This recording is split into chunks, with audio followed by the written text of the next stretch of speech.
bespoke radio for the masses. Headline edition, July 8, 1947. The Army Air Forces has announced that a flying disc has been found and is now in the possession of the Army. If the game is rigged, change the game. Game changer. I occasionally think how quickly our differences worldwide would vanish if we were facing an alien threat from outside this world. This is Fade to Black with your host, Jimmy Church, on the Game Changer Radio Network. All right. Good evening, Fade to Black. How is everybody tonight? It's Thursday. This is my Friday. It's still your Thursday. This is my Friday, wrapping up the week, Thursday, October 24th, 2024. Tonight, the Leo King returns. David Palmer is with us. Very excited. Very smart, very funny, very cool, great friend. And all that means is the conversation is going to do what it's going to do. David Palmer is here. Really looking forward to it. Wrapping up a really great week here on Fade to Black. Monday, Robert Brower. Tuesday, we have Michael Schratt for part 2. Last night, JK Ultra was here. She's absolutely amazing. Tonight, David Palmer is with us. And now I've got to do a few things. Now, I am going to, before I bring in David, I just said Dave. Dave. He doesn't look like a Dave. Before I bring David in, here's the deal. He's got a great TV network. He's got some great shows, some great hosts. He's got an amazing studio, and he's helped me with mine. And so I've got to be on my toes. So tonight, I've got the multiple cameras are going to be going tonight. I've got to up my game because of David's presence. I've got to do that. I was going to wheel my Harley in here. I was thinking about that earlier. I got to wheel my Harley in and put that in the background. And if I could fit the Jeep in here, I would do that too, because I'm excited. And the thing is with David, before I go into a long intro, what's really cool, and a lot of people don't know, he doesn't talk about it that much, but he's a professional jet ski racer. And he's a historian. He's, of course, an astrologer. But he understands history. He understands astronomy. He understands physics. He can go in any direction, all of the things that interest me. And because of his affection with cars, and motorcycles and jet skis and things that go fast. These are the things that inspire me too. And that's what it's all about. It also means competition. So I should have brought the Harley in tonight, but I do have my Black Magic cameras on standby. David Palmer's joining us tonight. We're going to be looking at today. We're going to look at the past. We're going to look at our future. We're going to talk about all of the different zodiac signs out there. And if you're here visiting tonight, hoping to have your future discussed and what's going on with your life, we're going to do that. And nobody does it better than the Leo King.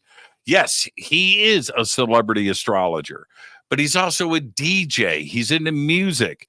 He is a professional racer.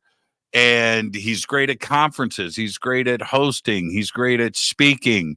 He's the CEO of the Disruptive Spiritual Network, High Vibe PV. The links for everything are below, High Vibe and theleoking.com.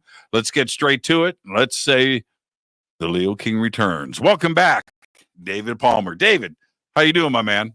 Hey, it's Dave. No, I'm just kidding. The only person in my life that called me Dave was my mom. She still does. Right? That's kind of a David thing. The mom calls you Dave. I thought I've never called you Dave.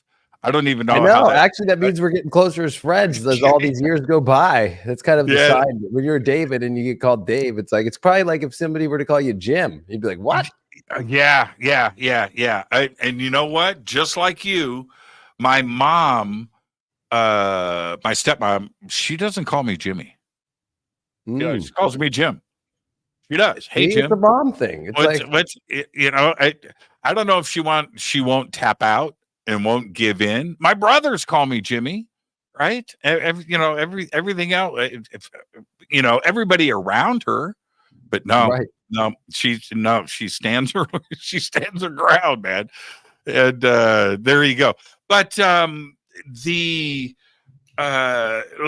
get to, we've got a lot to discuss tonight, and I want to jump in with both feet and discuss these comets. All right, now, these comets, the first one that came through, Atlas, I photographed C3, right? Yeah. I photographed that on my birthday on October 10th. Had a party here, and we all went outside. Everybody that was here, Lisa. Right. Everybody was here. And so, After Brad, sunset, right? Yep. We went right out in the front yard, look west, and there it was, right? And it was beautiful when we photographed it. It was pretty cool.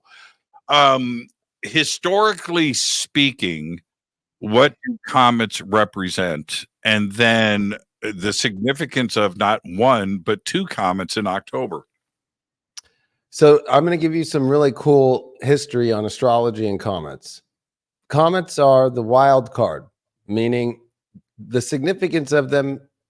Many different astrologers have tried to wrap around like a central base of how you do it, but really it's a wild card. A good example, Mark Twain came in with a comet, and when that same comet came back, he knew it was his time to leave, and he died that same moment that he came in with the comet. Yep, you can look that one up. But the interesting part is looking at the tail.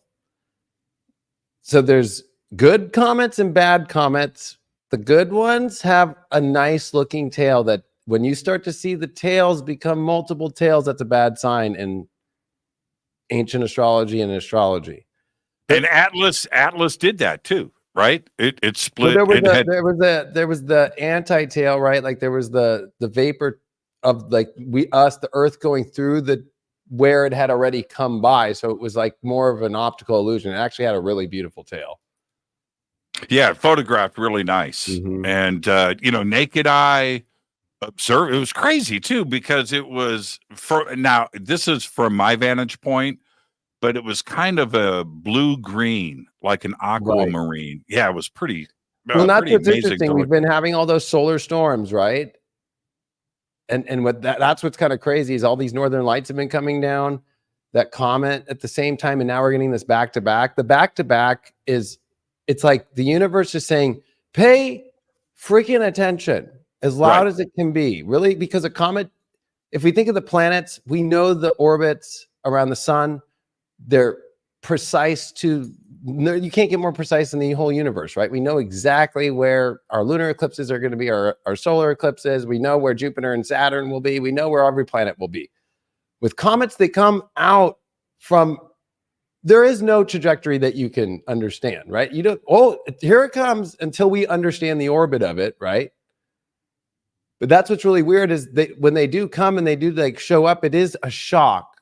So it brings a shock, and it's a shock to become aware. It's the universe saying, pay attention to this time. It's because it's like forcing humans to look up if we can see it. That's the thing. The brightness of it, of course, makes it a better comet, right? So it's kind of the term omen is what really comets are really attached to. Is it a good or a bad omen, the comets? That's really what the old way to look at it is. The other thing is where the tail is facing. So if you were to look at it in the actual signs that it is, so ironically, you're born a Libra. Right. The sun, when it was setting, of course, is when you're in your own zodiac sign for your birthday, is the only time that you see your zodiac technically, because that's actually when it's going to be there. You can actually be like, oh, okay, so that's why we could see the comet when the sun was coming down, because when you start the day and it's your birthday, the rising is going to be with your zodiac, but with the sun. So it's going to be blinded. You're not going to see anything. But at nighttime, and it's your birthday, on our birthday nights, that's where you can, after the sun comes down, you can start to see parts of your own zodiac and so forth. Is that right? So the comet went in through Libra, I have some of these old ancient books. Where the tail is pointed is always towards the sun, usually. That means it's on the opposite side of the zodiac. So the sign opposite is the one that where the more of the bad omen or the place that you need to pay attention to, where the harder stuff is and where the comet's going is the better place. So if you think of the world today, what does Libra represent?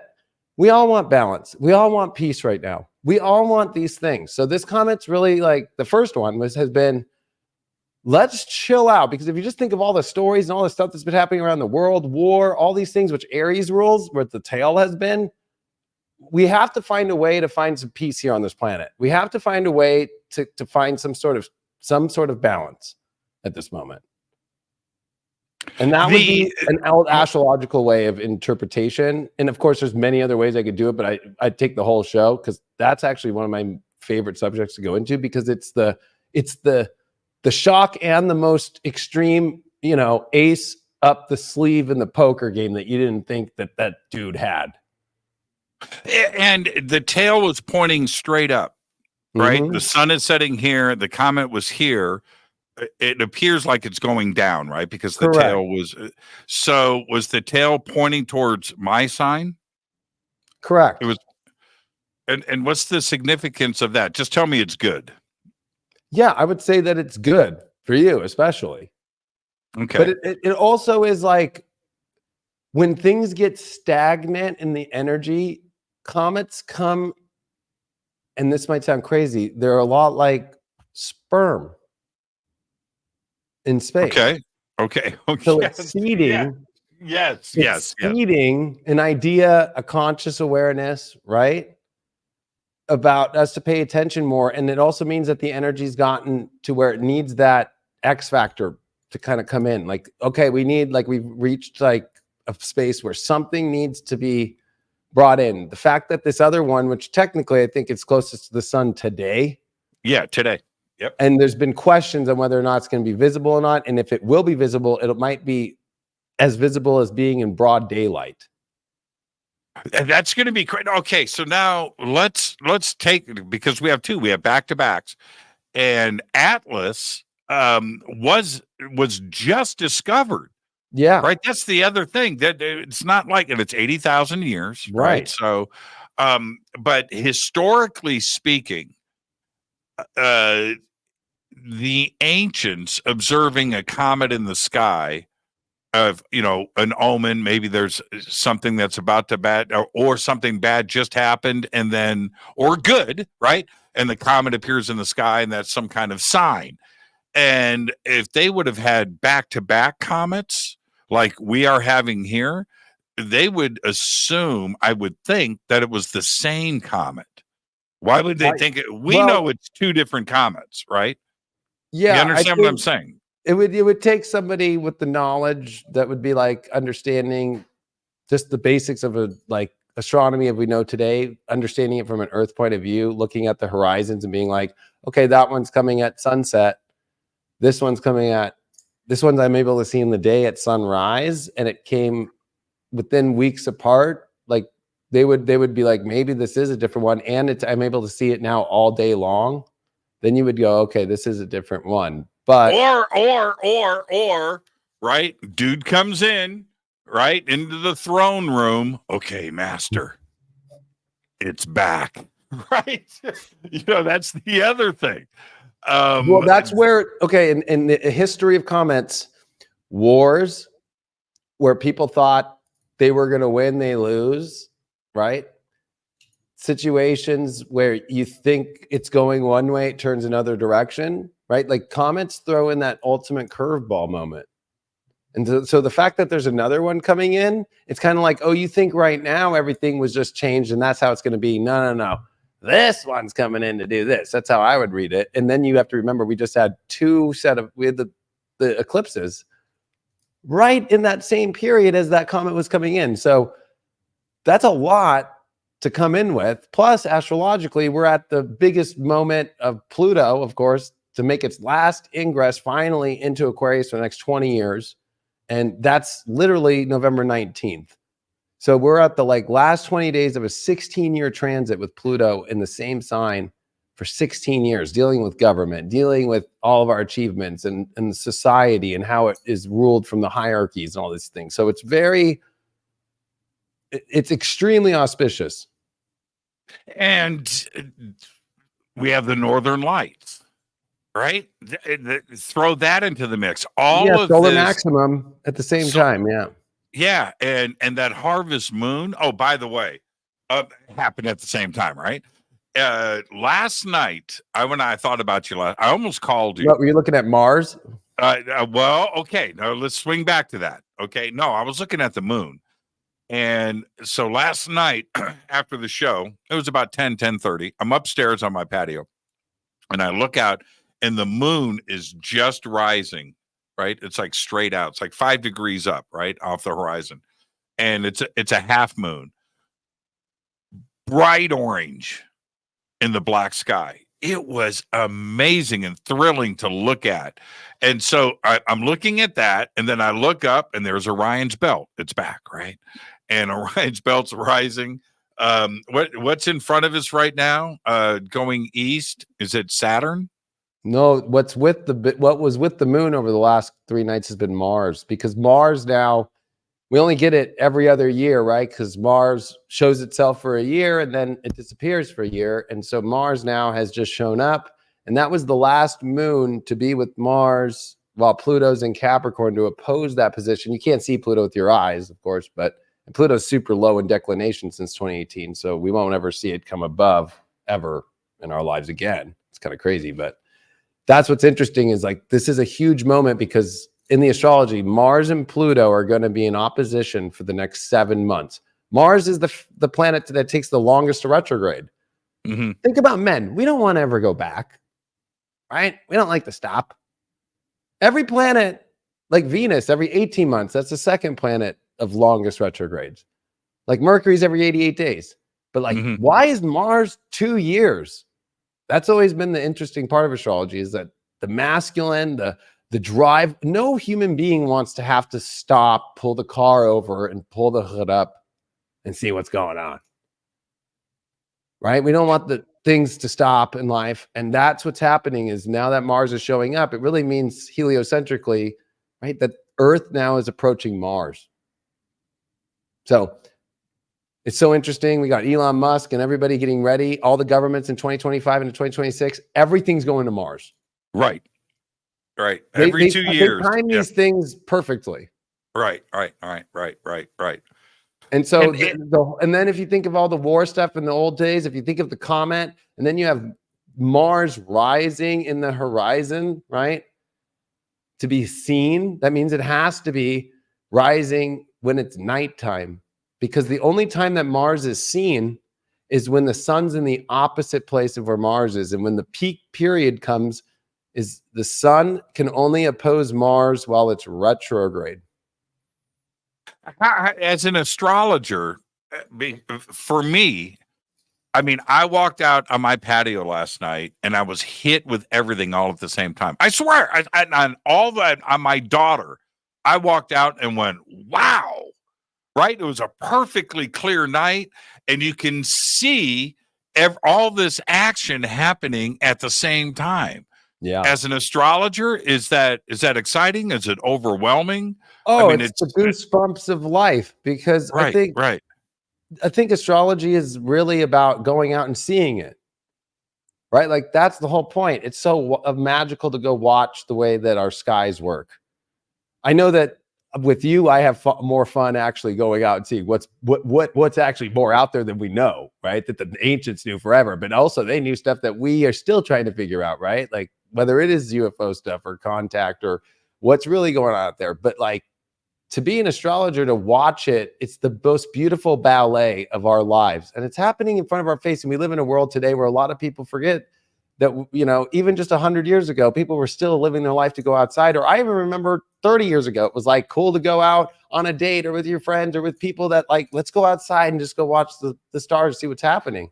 But that's where we actually can feel the energies. Or Farmer's Almanac. Everything in life revolves about us understanding what's happening in our cosmic backyard all the time, and that we're part of. Yeah, how exciting! I mean, for me, when I pull my telescope out, even with really good binoculars, but I pull my telescope out and look at Jupiter and look at Saturn, where they, to me, and I think everybody should do this at least once. Just do it Yes. for yourself. Go and look, because those are mini solar systems. I know. You can see the moons. You can see the elliptical of the orbits of the moons around both planets, and you just look at it, and I can't imagine being Galileo or somebody so long ago that is trying to figure out the heliocentric and what is actually going on out there in the cosmos. Today we understand it. Well, I mean, Galileo, right? The starry messenger. That's what he wrote, right? Yeah. And he actually used alchemy and old astrology to even build the telescope by using the angles like a yod. And actually, he drew out in that book how he made his own telescope, right? And it's actually astrological angles. And then he named it the starry messenger because that's Hermes, right? The messenger. The one, and he coined it with the starry because it's like the cosmic messenger now of the ability for him. And he actually discovered, like, right away, just by him looking at it, the moon and what it looked like, the people they thought that there were people on there back then. They thought all these theories.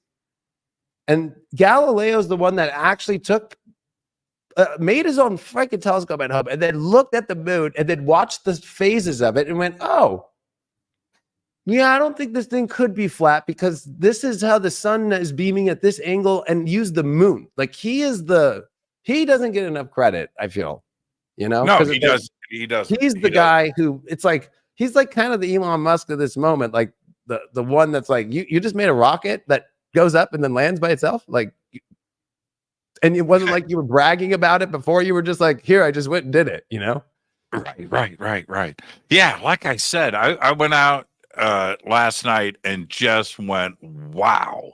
I mean, just it came out of my mouth because you could see the theater that is happening all at the same time. It was incredible. And to see the moon like that, so orange, and the way it was sitting, just rising up. It's third quarter square right now, and it's waning, right? So it's cool because Mars has been there with it.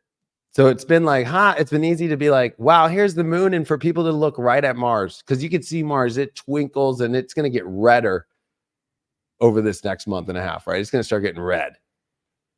That's what's so fun to watch, because Earth's coming up to like past Mars, and it's the first planet that is outside of us. So that's why it's a whole different dynamic of understanding that you can see Mars. So like Venus, right? We see it switch, right? Like evening star to morning star, right? That's always this 18-month cycle that we see this changeover with, and the 9-month cycle that we see it disappear. And then whether it goes retrograde or not, whether we're passing Venus or not. But it's Mars, because it's outside, that it takes it to be to where we have to be in between, right? Like where we're passing Mars, in order for us to see that pass, we actually, when you see Mars, it's us starting to pass it. Earth is coming between the sun and Mars. It's fucking fascinating. Yeah, it is. It's mind-blowing to me. And okay, I want to stay here for a second. I want to take a quick dance through all of the signs of the zodiac. Sure. And whatever pops in your head first. The chat and everybody that's listening, you're here tonight. Everybody wants to hear their sign talked about, right? That's why they're here. Are they going to drop? Are they going to drop some Virgo action tonight? Are they going to laugh at Sag? Right? Are we going to do? So, I want to do that. You've been watching my horoscopes on YouTube. Yeah, exactly. But before we get there, we also have a second moon, and I'm glad you brought that up. I just did, and it again, all this stuff is happening at the same time. and a second moon. This is crazy town. What's the significance? We're writing it right now, or just talking about it for the future, for other people 1,000 years from now to understand. There's nothing ever recorded about this.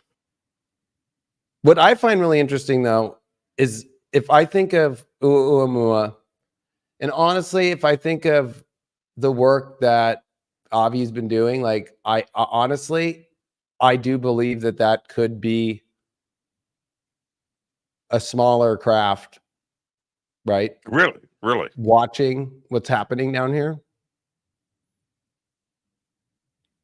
And that might sound crazy, but like we always associate it all with like it looking like what you see on TV.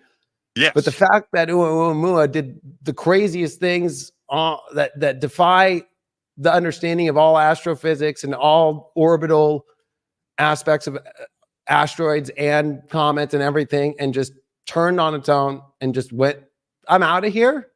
Accelerated. Right? Okay. So like now we have an asteroid that chooses to just say, I'm going to act like the moon and revolve around the Earth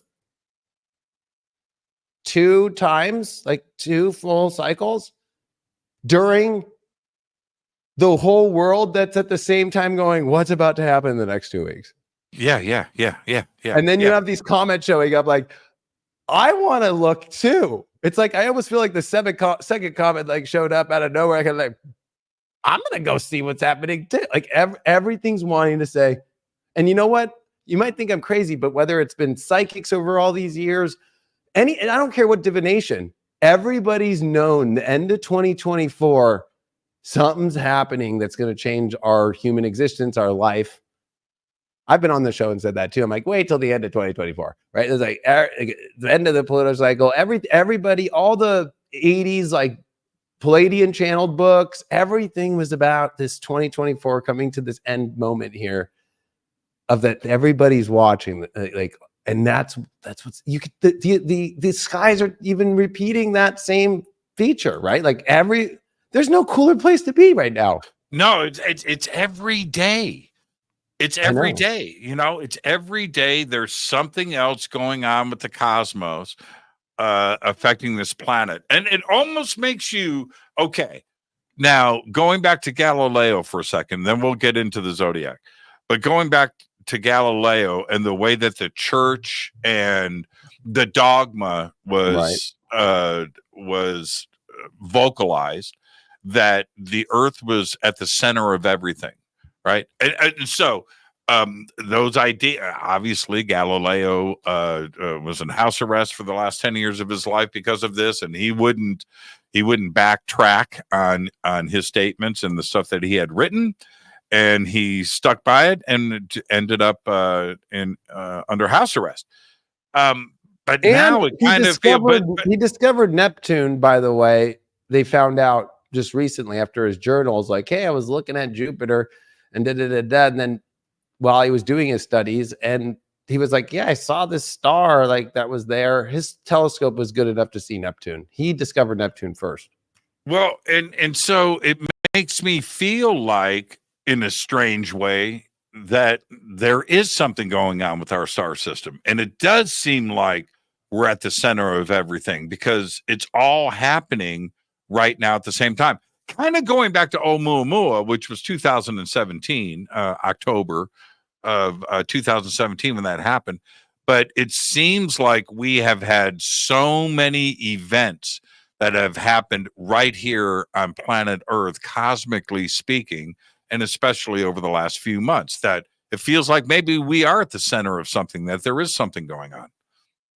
So, yeah, in the 1300s, there was something called conjunctional astrology. That was what the astrologers used, the one that alerted the Pope in 1345 and said, there's going to be a black plague, a plague. And the Pope knew this and used to sit between fires, literally, through the years of the Black Plague that took away half of the population, based upon planets in conjunction, mean that in our viewpoint from Earth, and even if you use a helio chart, you can see conjunctions when planets come together in the same space of the view from the sun. Conjunctional astrology is when you have a massive amount of massive conjunctions like 2020, Jupiter and Saturn in the sky. We all saw that, right? That The was two incredible. big giants, gas giants coming together as one major star. And that was what funny, right? The 800-year cycle. Oh, that goes back to then, right? But it's like we've been in that. All these major planetary conjunctions from 2020, 2021, 2022, 2023, 2024 has really been the weird kind of in between, because 2025 into 2026 is Saturn and Neptune now about to make their conjunction. It's nonstop. Right. It's nonstop. It's nonstop. But it does come to its close, and life is going to not be as exciting at the end of this decade. No, don't say that. Well, I'm saying, like, as far as so much tension in the extreme. Yeah. And I have to say, seeing Orion's belt in the sky, it's like an old friend. Yeah. I miss it when it's gone. You know, I like going outside and just looking up at that. It's and it's like I said, it's so panoramic right now. There's so many different things going on at the same time. Now, back to your point about Oumuamua and the second moon. Oumuamua, when you go and look it up and click on images, everything that you see is an artist's imagination. Nobody saw Oumuamua. There are no images. There are no photographs. The only video is just a little white dot, you know, moving across. There's no image. Nobody knows anything about Oumuamua. We have sensors, and we have telescopes, and we have all of the data that we collected over those 12 days, but that's it. So the images that are out there are just artistic license. That's all it is. If you read Avi Loeb's book on this, and this goes back to the moon that is orbiting us right now. If you read Avi Loeb's book, Extraterrestrial, he has hundreds of data points that he goes through that point away from anything natural. In fact, there's nothing in the data that says it's a natural object. That's it. So there's that. And then we go to this visitor and the fact that it came interstellar. It came outside our solar system. Interstellar. Yeah. And accelerated without any gravity assist. Right. It had no ejection coming out of it. It wasn't a comet. There weren't any gases that were heated to speed it up like comets do. None of that happened. Nothing. And that it reflected light on the exact moment, every 8 hours. Every 8 hours. Right. So that means there was a flat surface that would have been unnatural. Right. That everything else, you know, is like, it looks like it's been there literally for the billions of years that it's been, right? Like, but this thing obviously went through some sort of, you know, trimmings or cuts or changes. It's an extraordinary book to read, and which I've probably read it 20 times. I'm just trying to keep the data fresh in my head, and I always catch something else. Did you see, you know, he went, because in 2014 that asteroid came in and it burned up, and then he had to get permission to get the data from NASA, but then it really went to like the DOD, because they were actually looking at it like this could be a warhead coming in, right? Because it was like coming in way too hot, way too fast, and the satellites from the DOD were picking it up. And then he went out there in the ocean around South America, and he went and got the stuff, and he's researching it right now. Yep. Got and there's funding, got a boat. Are not normal in there. Well, the DOD, through the satellite data, they knew exactly where it crashed into the ocean. Yeah. So he had access to that. He went out there and scanned the ocean floor and found it, you know, and he thinks that's extraterrestrial too. And it's metal. I like him because he's like, I'm not going to just be a crazy person. I'm going to give you all that data. And I think that's important in this world right now, because I love conspiracies, but I also want the data to like be like, hey, that's actually happening. But like, what's cool is like all the data with Oumuamua, but then it's like interesting that 2014, that stuff, he could actually go, he went to the bottom of the ocean, he got that stuff, and he's finding the irregularities from natural stuff. And then that's where, you know, one of his kind of, you know, he's still in that place where he's throwing his, predictions out what it could be. And one of them is that that's like a mothership and there's like littler asteroids. Probes. Probes. Right. Yeah, And that's what I think is around the moon. And his take is this. And I've had dinner with him, right?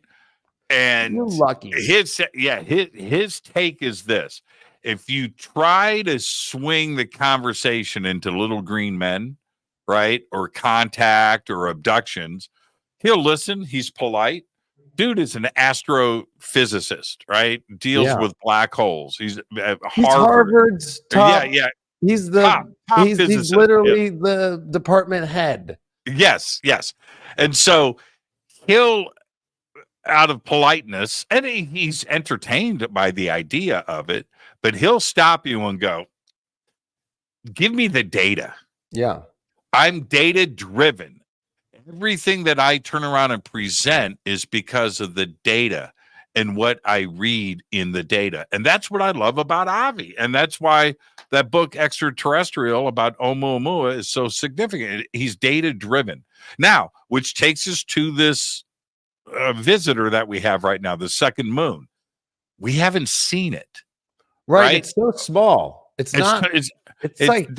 like refrigerators combined size. Like yes. Right. Which we don't know what it's made of. We don't know if it's rocks. We don't know if it's metallic. We don't know anything about it. All right, just like Oumuamua, but the data on it is funky. And it's orbiting the planet, and then it's going to take off after two revolutions. Exactly. Like, what do you mean? It's not going to come back in and stay in our gravitational aspect, and then come in and then just go, I'm going to come into just fry out in here. No. I'm going to join in for 47 days, I think is the orbit of it around our Earth. And then, okay, thanks. Bye-bye. To me, that's a signature. Like, okay, that's what Oumuamua did. Like, oh, this is cool with the sun. Now it's like it's playing with our moon. Bye. It's crazy. Yeah. No invitations, and I'm coming in and I'm coming out. Thanks. All right, let's talk signs. I'm going to start with me because my birthday was October 10th. I have been told, I've had different people tell me different things, but that I'm a Libra with a Leo rising. Yeah. Right. I just had my birthday. What can you tell us about Libra? What first pops in your head when discussing Libras? That this is a redefining moment of everything that you've identified with and taking it to this next level, and who you're partnering with and what your big goals are going to be. Like, it's like that the big level you've always wanted is all set. It's just about how is that going to happen now? How much do you show up? Which people are going to be the best? But it's there. Like, there's this automatic knowing, because Mars is in Cancer. It's about to retrograde in Leo and then come back into Cancer. So we're about to go through Mars retrograde December 6 and the 7, depending on where you're at, all the way up. It's a 3-month transit. And then we're going to see Mars be stuck here for the next 7 months. By May, we finally start to see it move past the shadow period and start to finally get out and start to move again. So Mars is weird. It's the one that just sticks around for a long time. And the fact that it's built up with these eclipses, there was eclipses right before your birthday. Yes. Okay. So then you add that.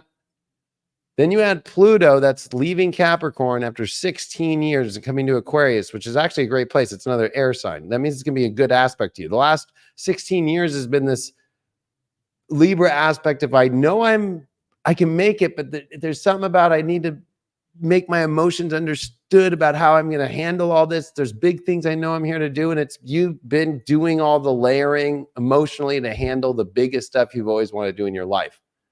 And so what you're in right now is this like in-between moment of who your big dreams were of what you wanted to be, the dreams that are about to come true. And in that in-between space, like in that little weird lobby, preparing yourself and readying yourself and feel like all the last 19 years of stuff that you've learned about yourself have all been learned. And you're at a place where you're like, nothing's really affecting you from the past at all anymore.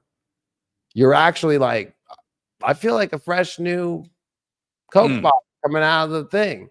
And I know I'm getting put into the right place now. I'm not going to just be taken and thrown in the trash or something now. It's like the best place for you to be, but it also is reminding you are a Libra and relationships are important.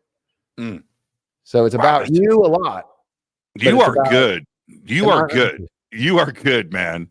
That's very insightful. That's spot on. So I would tell Libras on a simple basis, don't be afraid of relationships. That's why you came here. They're not going to screw up your big things you're going to do. Okay. So that would apply for you. That would apply to everybody that's a Libra right now. Wow. I mean, think of Kamala Harris, right? Like, she's in the same thing. She has an opportunity to be the president right now.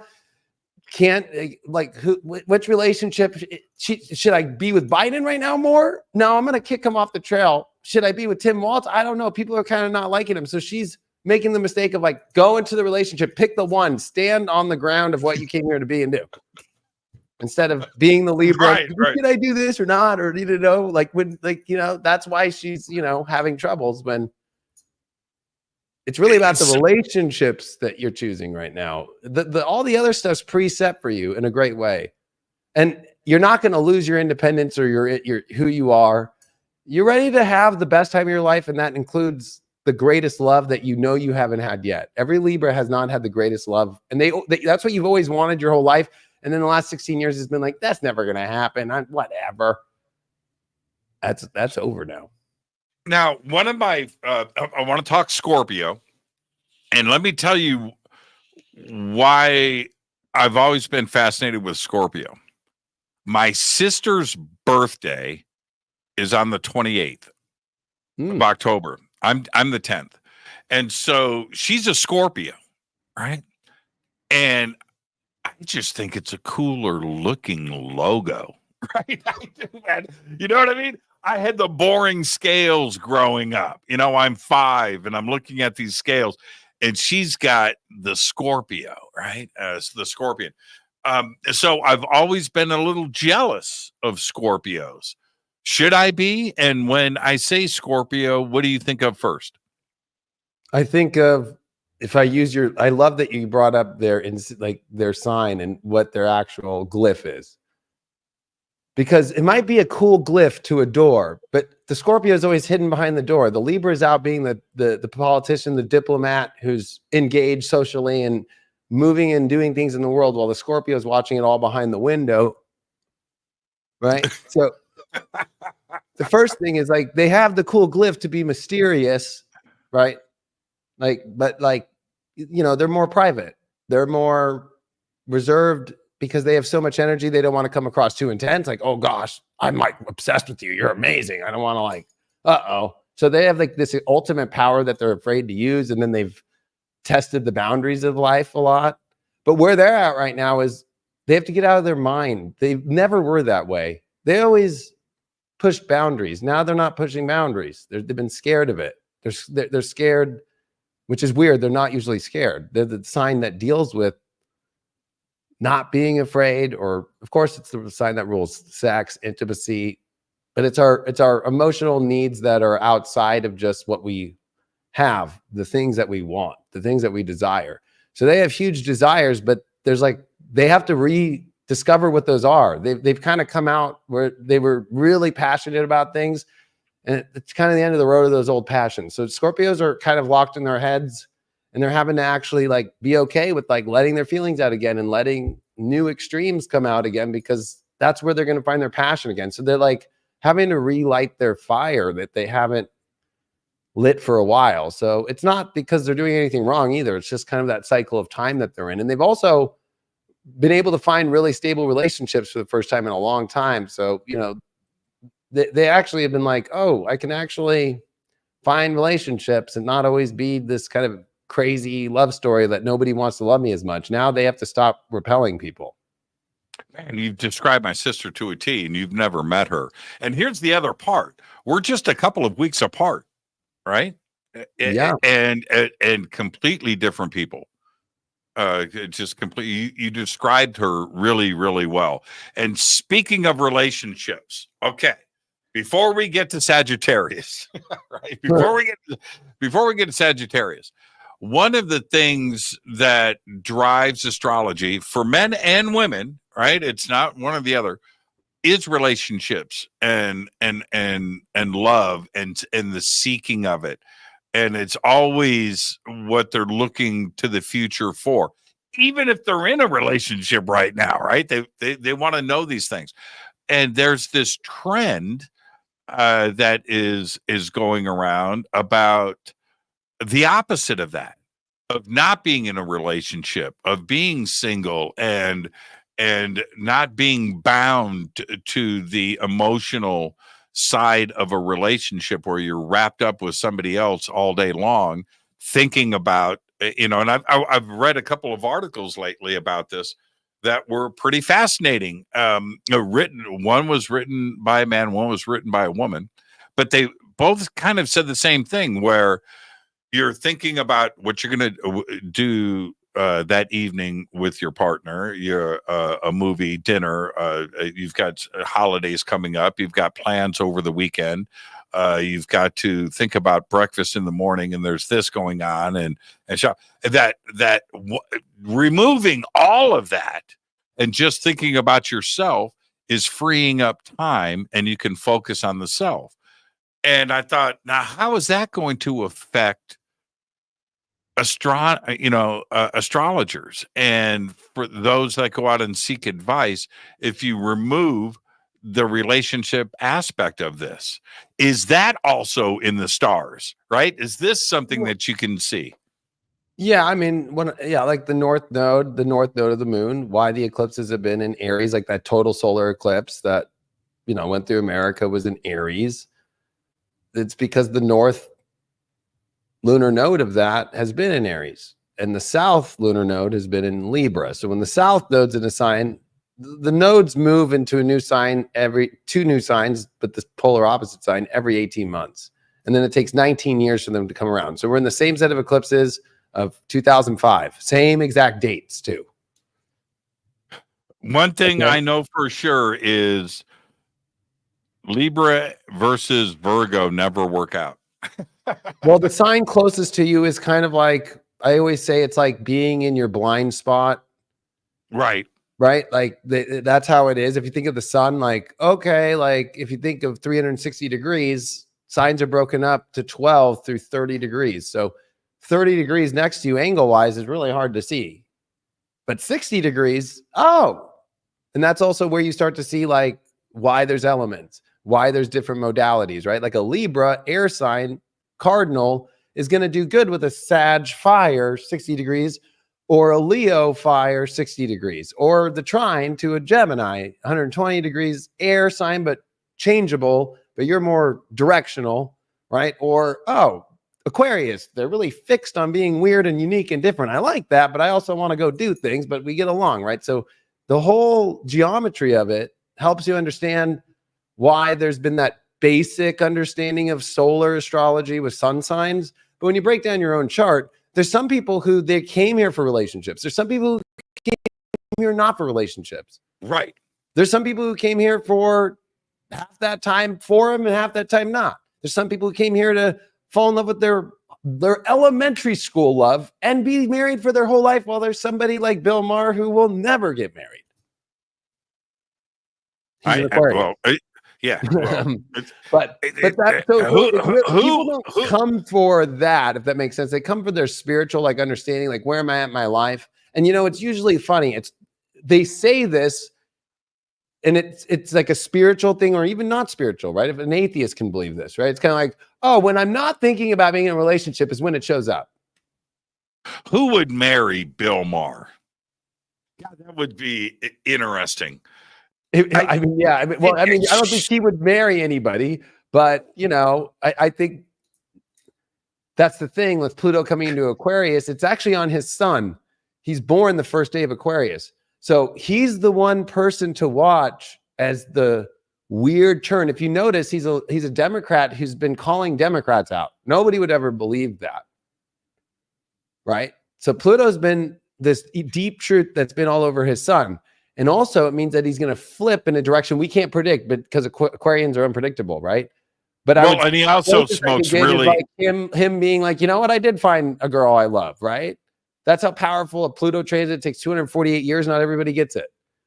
But he smokes really good weed. He smokes really good weed. He could flip on anything. And his show is really cool. I love his show because it's just about, hey, forget all that. Let's just get to that human level and like let's talk just about things and let's find common ground. And I love his show. Now, why? Let's do Sagittarius. And what I love to do when I hang out with my astrology friends, and I'll have 4, 5, 6 people standing around me, and the subject comes up. I do it for fun. I'll just say Sagittarius just to get reactions out of everybody. It's why is that? Why? And well, because every sign's ruled by a planet, and that planet is the definer of what the signs are. So it's not off the constellations, right? So like Libra is defined by Venus because Venus rules Libra. So Sag is ruled by Jupiter, right? Zeus, the original, right? So the god, the Olympian god, right? So it's like you have to remember that with Sag. Oh, the know-it-all, the person that right when you think they'll be there for you, nope, I'm going somewhere else. I'm going to some other place. What? And that's kind of the story of Zeus, right? Like he comes around, he does good things, and then, oh, he happened to sleep with that person. He's having a baby, but no big deal. He moved on to the next thing. Like, what? Yep. I love this comment, Kelly B. I'm actually quite a nice and kind Scorpio. Well, and it's true. It's about, with Scorpio, it's about boundaries, right? So they have a boundary. Yeah. And when that's set over, it makes World War I and their boundaries look like pathetic with all their different little barbed wire they put up in the trenches, and they didn't get much far. With Scorpio, you go 1 little inch over that boundary, that World War I looks pathetic compared to how a Scorpio will react, right? And now here, check this out. This is somebody that's obviously Sagittarius. Sagittarius are independent, outgoing, outspoken, opportunistic, freedom-loving, inspiring, joyful, optimistic. They could be judgmental. Val is a Sag. Oh, nice. You can tell. And I would say there's a lot of those. Yeah, I mean that's the thing is it's a really positive sign. It's a mutable sign, meaning that there's 3 modalities. There's cardinal. That's where we start things. Think of like an airplane. An airplane takes off. The cardinal signs are about always, they always are directional. Then you have the fixed ones where it's like the plane's in the middle of the air. And then the mutable ones are the ones like, I'm over this. I want it to change. I need change. And what is mutable means mutation, right? So they're a mutating energy. If it gets boring with mutables, whether they're a Pisces, whether they're a Gemini, whether they're a Virgo, whether they're a Sag, it's always like, I need change. I needed to whatever's been in motion, whatever's been fixated on, I'm over that. I want to like they love the ball rolling in a new place without knowing where it's going. Here, I just love these conversations right now. Well, being a Sag explains my actions. David is right. So Sages are the ones going through the most major relationship transit of this year, besides them and Cancers. Why? Well, Jupiter's in their opposite sign. So Jupiter rules Sagittarius. So Jupiter being in its detriment, we call it, because it's in the opposite sign. It's in the house where Mercury rules, Gemini. And we're about to see Mercury retrograde coming up. The next one in Sag oppose Jupiter. That will be retrograde, both in their detriments, while we're going to see Saturn square all of them. And so I'm going to be nice, but they're in very sloppy emotional waters with their life. Like they've been sloppy with what people they pick to make their partners, or they're not into their partners anymore and they don't know what to say, or they feel like there's just like, how did I back myself into the hardest corner of my life? Either by never getting in relationships and just only being like, well, I just pick off friends and then I ruin the friend group because I slept with the wrong person. Or I'm in a relationship that I'm like, how did I stay in this? I've been actually saying on YouTube every week to them, like, it's okay that that person doesn't look hot anymore, or you're not attracted to them anymore. And you don't need to feel guilty. But if it's because they're paying the bills, there's a problem. So they're kind of stuck on because of the transactional aspect of relationships. Right. Man, you just got me thinking. I didn't pause after that statement. I was thinking, and I was just thinking about how many people that would really suck to be in that position. Right. Yeah. And that's why I have empathy for it. But also, it's like, come on. Like, I think of the comments. It's kind of like, come on, be who you are. Like, be optimistic again and be like, it's okay. This was a lesson. So for some reason, they don't want to learn anymore. They want to think, I already figured it out. And if I do something else, then I will look stupid or something. It's like, what do you mean? No, you won't. Right. You look stupider with the dunce hat on sitting there instead of like getting back out of the school and going to learn more, to be a better teacher and to go live that exciting life. They've got themselves in like it's like, out of all the places at the festival, how did you end up like in the blue water at Right. And you have to be able, not everybody's got the strength, right? Not everybody's has the ability to rip the Band-Aid off, right? Where you just got to go. Somebody dumps me in some blue water at a festival in an outhouse, I'll let you know if I'll have the strength to pull myself out. But I think I'd be kicking as hard as I could and pulling my arms up to get the hell out of there as fast as I could. Right. Okay, before the break, let's go to Capricorn. And again, same question. What pops in your head first when you hear me say Capricorn? That this is the last 26, 25 days of 16 years where the universe is not going to keep doing a hard reset on your life to redefine it every minute that you think that you finally found your life. They have been through the hardest 16 years of any sign. And they really are finding who they really are deep down. And they've been a lot of things. And they're realizing life's not about success, but about where they emotionally want to actually feel. And that's where, when they find that base of defining who they really are, then they'll find the success they want. But they have been through a Pluto transit. When Pluto comes, like Jimmy in the 80s, you lived through from 73 to 1984, you had Pluto in your sign. So there's something about that time that was about trying to find yourself extreme. That's what they're going through. But when it's in Capricorn and Saturn's the ruler, boy, it's like more harsh. Look at what happened to Tiger Woods at the beginning. He never did come back to play golf like we thought. We all believed. Mm-hmm. Bradley Cooper. I thought that guy was going to be this huge movie star. He would win everything. No. I could just keep naming Capricorn. Mel Gibson. Second Pluto came in. Boom. What happened to him? You're right about that. Michelle Obama. Everybody thought she would be the one running for president during this time or something. Like, no, not her. There's no comeback tour, right? It's like Elvis was a Capricorn, right? So it's like there is like if Elvis would have been going through this, because it's a 248-year cycle, so he didn't have Pluto in his sign. He was born with like Pluto in the opposite places, right? But it's like that was his issue, was the opposite. It was like his relationships, and that's what really was his problem. Now it's the persona of Capricorn, trying to figure out who they are and realize you can't just keep trying to be the person that you want to be. Like, sorry, Tiger Woods, you should probably be like owning a strip club or something more than trying to play golf. Wow. Like, you know what I mean? Like, you know, yeah. I use the examples of that because it's like, wow, like, you know, these people that you never thought would be taken down, or that they would, or you thought they'd come back for the last 16 years. They don't. Right. Somebody just said something here. Hold on. Where did that go? I see a Steve Viax. No, you see two of them. And I actually have like 5, but there's 2 right there. Yeah. So there you go. That one has a maple neck. That's a very unique guitar. Yeah. Okay. That's got the Vine of Life on it. That's what's really check it out. Yeah. Look at this. When did you get that one?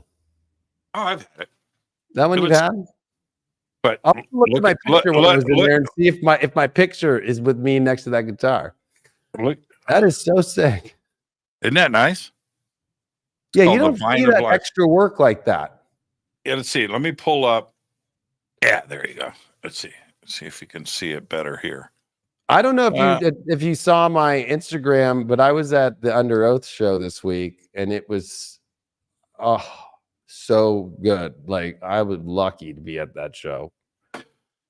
I was like on a Tuesday night in the pit, went by myself in the pit getting down hard. And even people on the floor were like, "Who'd you come here with?" I didn't know anybody. I'm like, "I'm here by myself." Did you see Ozzy got inducted this weekend? No. Yeah, he got inducted to the Rock and Roll Hall of Fame as a solo artist. Oh, that's right. I heard it on the radio, but I heard it as a solo artist. And I think that, for me, growing up, and we're going to go to a commercial break in just a second. For me, growing up, because I was so into Black Sabbath, and then was heartbroken when Ozzy left. Was happy when Dio came in, and the reason why I was happy for that is because Ozzy's solo album, the first one, both of them, were so amazing. But I always felt that because that was the center of my universe, right? That Black Sabbath Ozzy thing was, Van Halen too. But anyway, I always felt that the music industry didn't give a shit about Ozzy or Black Sabbath. Right. They paid attention to all these, bubblegum pop situations, but the Rock and Roll Hall of Fame or the media, radio stations, Ozzy he was ignored. And so was Black Sabbath. And here we are now in 2024, and he's finally inducted. And I would say that Ozzy, probably Black Sabbath in general, but Ozzy, his influence on multiple generations is so huge. It can't be measured. And I think that he's finally, after all of these years, getting the attention and the recognition that he has always deserved. He deserved this kind of stuff in the 70s and the 80s when that music was changing the world. But nobody... it was too dangerous to, to publicize it or to talk about it. Yeah, because it was associated more dark, right? It was like it was too intense for mainstream to accept. When he bit the head off that bat, and peed on the Metallica Alamo. should kind of thank him for opening the doors. Oh, 100%. You know what I mean? Yeah. Because if you really think about it, Metallica's kind of that band that came in and was like, no, yeah, we're hard and we're going to own it. And oh yeah, Woodstock, no problem. Yeah. No Ozzy, no Black Sabbath. Right. No Metallica. No Metallica at Woodstock. Especially Woodstock. You know what I mean? 94, Yeah. Yeah. But I would say he was sad. So now that he got that, I wouldn't be surprised if he comes out with some 21-year-old girlfriend and goes through a divorce, his crazy relationship situation, and over the next 6-7 months. What? Okay, I can't. I put it here first. Put it here first. I can't wait to get you back on the show when that goes down. Let's take a quick break, David. You stay right there. We'll be right back. I'm your host, Jimmy Church. This is Fade to Black. Stay.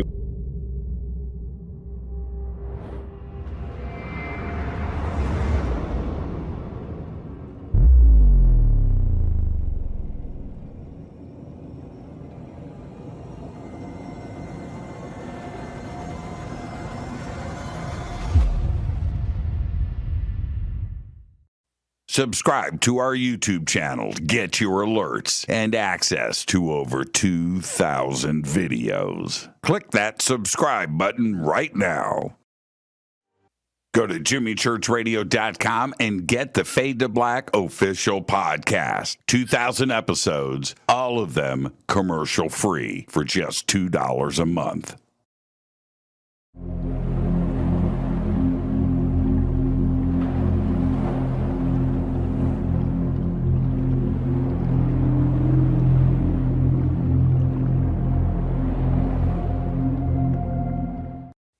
Watch Into the Vortex on Gaia TV. It's Fade to Black for the screen. Simple to do. Go to Gaia.com, search Jimmy Church, or click on the link below.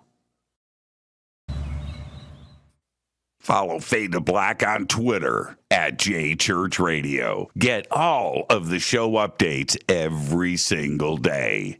It's now called X, but who cares? How you doing? Jimmy Church here. Special announcement. Get your Fade to Black t-shirts. That's right. Help support the show. Help support everything that we do over here. We've got 2 t-shirts. We've got 2 ways to get them. Get your Fade to Black t-shirt today. Go Beckley Teppy. Go to jimmychurchradio.com and become a Fadernaut. Get a membership. That's right. Everything is commercial free. You have access to downloads, and you get to call yourself a Fadernaut. River Moon Coffee, makers of the Fade to Black blend. Truly the best coffee on planet Earth. Just visit rivermoonwellness.com or their Amazon store. It's all simple to do. You can check out the Fade to Black blend, the Game Changer blend, or any of their Black Moon Wellness products. It's the only coffee I drink. It is the best, and it's Doc. Again, rivermoonwellness.com.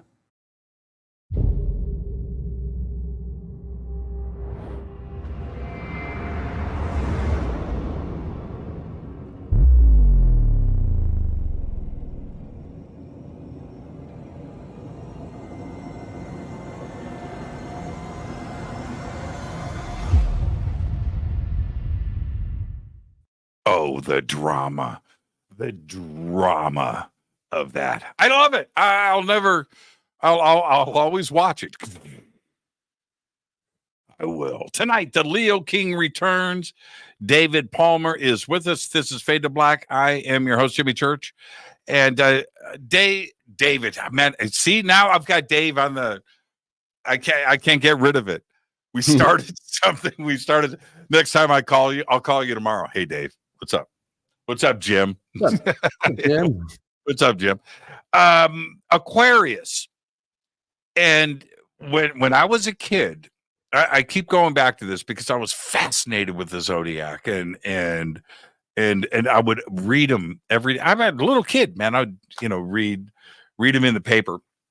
But when I was a kid, Aquarius was talked about a lot, and it was a hit song in the late 60s, and it was the future and moving into the age, right? And it was this big dramatic thing that affected me a lot. And so when I hear Aquarius, I always go to that, right? The new age and consciousness coming forward, and what Aquarius represents. But when I say Aquarius to you, what comes to mind? Definitely not the cheesy, any Aquarius that hears like age of Aquarius, that's so opposite of anyone of them that you meet, they'd probably be like, that is gross. Like, turn that off. Really? Okay. Yeah, like they're hardcore, want to be unique. They don't want to, but the thing with them, the first thing I always think about is they're from Oumuamua, they don't feel comfortable here. They don't feel like they're from here. They always are trying to figure out things so much in their head to just try to not think about what this flesh body is, they're always like trying to keep themselves busy in their mind or figure out the next move and figure something out because they're not comfortable here. Because Aquarius is electric. It's also cold. It's the middle of winter. It's the sign that's about a water bearer who's, a lot of people think it's a water sign. It's an air sign. So they already get mixed up. They get mixed up on every level, right? Like people think this about an Aquarius and that's like the opposite of who they are. Like they're always in a quandary of a situation that they have to figure out. Isn't that all of us? Sure. Now, I can get way more specific, but I'm just kind of saying that's what they're feeling all the time. Right. I was going to say that's all of us. That's and what they go to bed thinking about, while they're trying to have a conversation with somebody. They're the sign that's like, are you really there with me? Because they can be kind of disassociated and disconnected. And then at the same time, they can be right there. But the second that it gets too emotional, they're like, let me try and bring the mental into this. And then, or I always say that Aquarians are the one that's like, I got to go. Like, that's fascinating because I had to stop myself when I said, isn't that all of us? But no, it's not. It's not me at all. I'm never really like that. I'm always attempting to be a step ahead. Now, what I do though, and I don't know if this is the first to show up and the first to leave. That's a weird thing. They are? Mm-hmm. Okay. So they'll be early, but then they're the first ones to leave. Where that's not the opposite me. Leo, where the sun is the ruler of Leo, right? Where it's bright and it's like the life of the party's late and will stay the latest. Aquarius is like, I came here early so people at least whatever, they're always thinking about where their place is in the room, in society, in every place. So imagine like living your life where it's like, where am I in this moment? Where am I to this person? Where am I connected to everything? Like all the time. Wow. So I'm the opposite of that. I'm the exact opposite. Exactly. That's why you're Leo rising. Yeah, I'm the exact opposite of that. I walk into a room and I own it. Right. You know what I mean? And everybody in it. So like look at Aquarians right now. I use celebrities like Jennifer Aniston. Doesn't want anybody around her. She doesn't like people much. Except friends, but that can leave whenever they want. Ashton Kutcher. What happened to that guy? We thought he was the cool guy on the block. Now he doesn't do anything creative. And I watched the Butterfly Effect the other day, and that's when he was just, he was the dude, right? And it wasn't that good. I remember seeing it when it first came out and it hit me different. And I don't know why I wanted to like it. It's an incredible idea of a movie. It's not that good. Now, I wanted to ask you that I have a problem. And is this of all Libras? Now, I'm admitting something here live on the air. I have a bad problem with procrastinating, and it's not the act of it is thinking that I should all the time. And so then I have to battle that, don't do it, get it done. But I'm tempted by it all the time. And it's really weird because I don't live my life that way. I've always, I've got things planned. I've got things, it's in writing. I've got contracts. I've got things on the calendar. I've got this show every night. I've got people in my employ, and you know what I mean? Everything is set. But if I can think about putting something off, right? I wrestle with it. Why is that? Is that a characteristic of Libras? Yeah, the way to understand the characteristic of all the signs is you look at the signs that precede it. You can count. So like decisions are the 10th house, which is Capricorn. But for a Libra, their 10th house is Cancer, the sign of comfort. So for you, you only want to do it when it feels right. But when it's not feeling right, meaning all these things, like I want to feel comfortable, I want to have the right thing, I want to have the atmosphere right, the ambiance, I want to be in the right shirt, I want to have, but when it's like, oh, I'm kind of enjoying this moment, it's like more about this like battle of weighing out, is this more comfortable, or when is it more comfortable, or also is this going to feel better, or do I want to, am I even feel good doing this? And I know I am not, but I know I have to. And then it becomes a spiral wheel, because if you really think about it, your 12th sign, the sign right before you is Virgo. So where the subconscious aspect is the last house. And so Libras spin around in a Virgo, like, is this the right thing to do or not? And get lost in the specific, and then get overloaded, and then go, I need to kind of not overload myself, and let me stop weighing it out. And so that moment when you finally go, shit, it's going to be more uncomfortable if I don't do it. Now I'm going to do it. Right. Wow.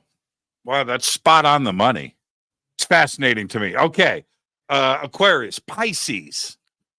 You notice how Aquarius, we just left them with like, they're the weirdo in the room, they're the Ashton Kutcher, the Jennifer Aniston, bye-bye. And because you know what, that's good medicine for them, because that's what they are. That's what they are to us. Like, but okay, let's go back to Aquarius for a second. They're going to be the ones to watch for the next 20 years, kind of like how Mel Gibson, like what happened, like, because Pluto's coming into Aquarius for 20 years. And when you hit the sign of Capricorn, like we just have been through for 16 years, it's when you start to see Pluto go, I'm going to spend 16 years here. When it's prior to that in Sag, it's like, I'm only going to spend, like 12, and when you get to like Scorpio, it's like 11. When you get to Libra, it's like 11 and a half.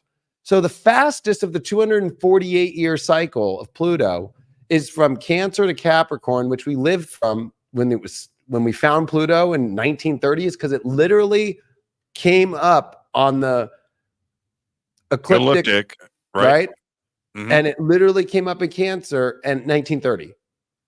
And then what's funny about Pluto is they thought it was the massive planet that was the planet X that was right back in the day. And then as the pictures got better, it got smaller, until they finally said it's not a planet.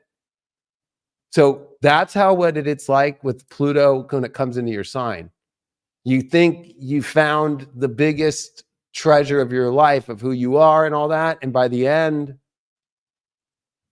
what happened? Like, now, am I even accepted anymore? Who am I? What is this? Like, so fascinating to hear it like that. And now back to the fifth dimension. The old science of Pluto, they found it. They made the biggest deal about it. This is the fucking plan we've been looking for forever. And just here in the light, exactly the same set of eclipses that we just went through back in 2004, 2005. They're like, you know what? We're not going to follow the planet anymore. Nah. Yeah. The dwarf planet. Because they found Eris, right? In the same transit we're in right now. So that's what's the interesting part is like, I mean, we can talk about that later, but the real planet X that we're looking for, we're at that moment. The eclipses have just hit that we found Eris, right? That's way out there, 554-year transit, right? There's got to be something else. The real 10th planet. Right. That's what's going to change the ball game here fully. 2 comets, all that stuff. That's what it's really leading to. Yeah. Were you okay with Pluto getting voted out for the reasons that it got voted out? I mean, it's kind of like getting tenure as a professor. If you're designated a planet, you get to keep that title. Right? I think it's no big deal, because they obviously love it so much that they literally spent everything they got to get pictures of it in 2018. They're obsessed with, that's the whole thing of Pluto. Pluto's about obsession too, right? So it's like, it's kind of like, I'm breaking up with you, but I'm stalking you 24/7 online. That's my point. That's my point. Stalking you the whole time, like NASA, JPL, anybody. We're stalking the crap out of you. We threw you out, but we're going to stalk you. Right. Okay. So astrologers really said, nah, we're not throwing you out. Like because the second Pluto was discovered in 1930, look at how life has gone, the transformation of the world in the most extreme way we ever saw. And then the fact that it went out and below in declination into Hades, which is the ruler of Pluto, right? Into the underworld. Now you're seeing the world do the opposite of grow and explore and expand in this like way. Now we have a housing crisis when it was the big boom of it's not a big boom anymore. It's more of the boom, like the deflation of the reality. Yeah, it's really true. If you think about the last 100 years, it's 95 years since Pluto was discovered, right? Right. And if you think about this, I can't even fathom somebody that was born in 1900 to go from horses, right? Horses, gas, candlelight, lamps, kerosene, candlelight, to cars, Kitty Hawk, trolleys, airplanes, right? Electrical power lines, radio, telegram. right? Radio, television, and then Internet, the jet computers, age, atomic weapons, atomic energy, right? All the way to all the world wars. Yeah, to go from Broadway musicals, right, to Jimi Hendrix, right, in 70 years, right, to the moon landing in 70. That's insane to me. And then if you just advance it 30 years, go from 1930 to now, and think about what has happened. It's incredible. If you look at history, there's never been anything like this. No. But how weird, right? They kept telling us about population. Now, what's weird is every time Pluto comes here, it's like the baby boom is over. Now everybody wants to be single, right? So that's the irony, is that now we have a population crisis. Now it's the opposite. We thought we were going to overpopulate this place. Now it's like, well, there's not enough babies being born. Right. Yeah, that's Japan the opposite and China. of the Pluto switch, because Pluto deals with bringing life here. Right. When I read the reports coming out of China and Japan right now, because of what the regulations and culturally what they were pushing on their citizens, now they don't have people to keep the machine running. Well, that's in America. We're at 1.4 to 1.6 babies. You need at least 2.1 per household to keep the Social Security going, to keep it to keep it moving. Even without restrictions, the same thing's happening around the whole globe. Right. So you probably saw this, but it was about 2 months ago. This report came out of Japan that they had 8 million abandoned homes. I know. Yeah, I know. They're going to be a country where it's like, we'll take you, Westerner, we'll take you free. We'll give you this. Come on. We'll take Jimmy Church. Yeah, he can come too. I know actually a couple people that have moved to Japan love it. So I know. I've got many friends that have done that. That in the Philippines. I've got a lot of friends in the Philippines too. But that's what's interesting, because Aquarius is the one sign that, they're 25 days away from like, oh, I'm going to have this Pluto here. And in our lives, anybody who's watching this that's been alive, we all live through the fastest orbit of Pluto. The real sign of it slowing down to be on its longer, because if you ever look at, when you're a kid and you look at the orbits of the planets around the sun, Pluto has that weird orbit where, the smallest part of it is closer to the sun and the longest part's the farthest away. Right. It's a true elliptic. We are now on that path of the longest, farthest out. Wow. So Aquarius is going to deal with it for 20 years, not 11 like Libra. Right. Okay, back to Pisces. Let's get. We're only halfway through. Okay, Pisces. What pops in your head? Do quick style. Pisces, you're finally an adult. You're not the one that can get away anymore with like, I'm so sorry, or oops. You actually have, but you're excited. You're ready for that. This is your big moment in your life that it's slower, but it's actually defining you, and you're not going to be so lost anymore. If anything, your dreams are finally able to hit the concrete and actually run. And no longer are you lost with, always being with this group to that group to that group. That's over. You're finally finding yourself and making your statement of finding yourself in the world. So Jeff just said, I'm going to pop this up for you, Jeff. Not to go back to Aquarius. I just want to get this out. So I'm an Aquarius. Does that mean I've got a little easier time? I really like that. That is kind of what you're suggesting, isn't it? No, unfortunately. But it's an easy time if you learn to accept, which is hard for a fixed sign. Right. Right. So like Pluto's all about receiving and accepting. And even if it looks bad, there's like, if I accept this, the other side is actually the way the universe, it's very fatalistic, right? Where it's like, oh, it looks like the crumbling of this is horrible, but really it's to get you to where you really are supposed to go. So okay. Let's wrap up on Pisces. Yeah. Pisces, like they're finally not going to be the, oh my gosh, what happened? I'm so sorry. Even though we knew you knew, but we gave you this, all the hall passes, you used them all. And that's not a bad thing because you actually can do the real stuff now. You can actually not get lost in people and not knowing who you are. And, you know, actually those visions that you have that people think you're crazy or we love you for at the same time are actually going to start coming true here in 2025.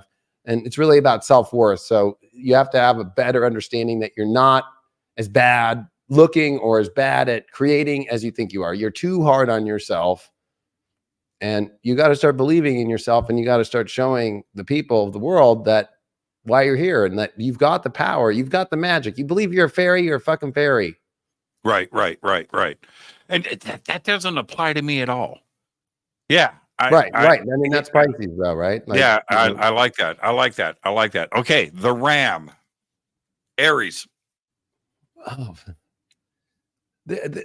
talk about feeling in between worlds. You really are in between a world you think that you're going to do, and then there's another route.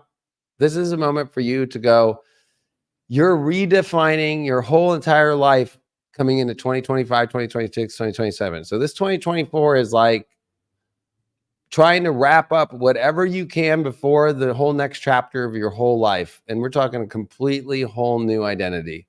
So you're at a place where there's a lot of slowdown and there's also a lot of things that you want to accomplish the things that you can to take with you into a future of the unknown and a new you. Like you're in a completely space where everything is really old and tired, literally. Like, and that fresh new start's coming, but you have to be willing to finish whatever you got to button up to prepare for the big new future that there's a lot of unknowns to it. And that's the best part. Enjoy that. But also don't be so determined to figure it all out, what it's going to look like. Just figure out what you need to bring into the spaceship. You're going into a spaceship, okay? It's going to be a badass ride.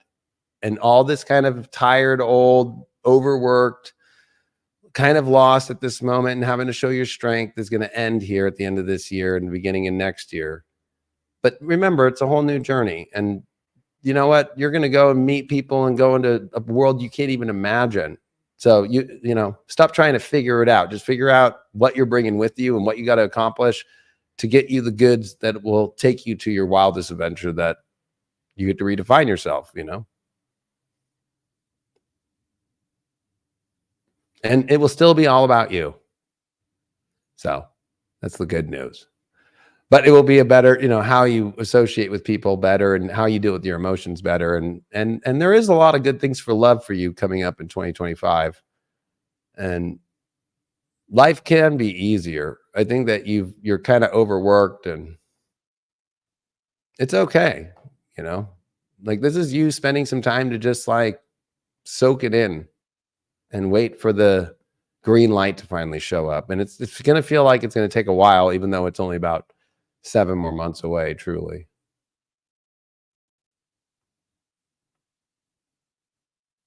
Did we lose Jimmy Church? Maybe we lost him. I'll keep it going though. If you're Taurus, well, honestly, Taurus, you've been through so many good things, but at the same time, you got to let go of the kind of the memories that things do fall apart. You can't be afraid to really go for the life that you fully want, because I know that you've done that and accomplished a lot, but there's been a lot of setbacks and failures and things that just you never could have ever planned for. And you have to look at it like that. And that period of like being put in restriction and put in timeout and kind of also disconnected and it all falling apart is over. And so you have to get over the belief that it won't happen anymore, like something bad will happen or whatever. That's Jimmy. Hello? That's what I thought. I'm carrying the show if it's still on, but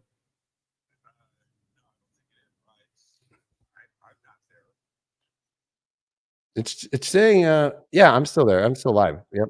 I'm just going through the signs.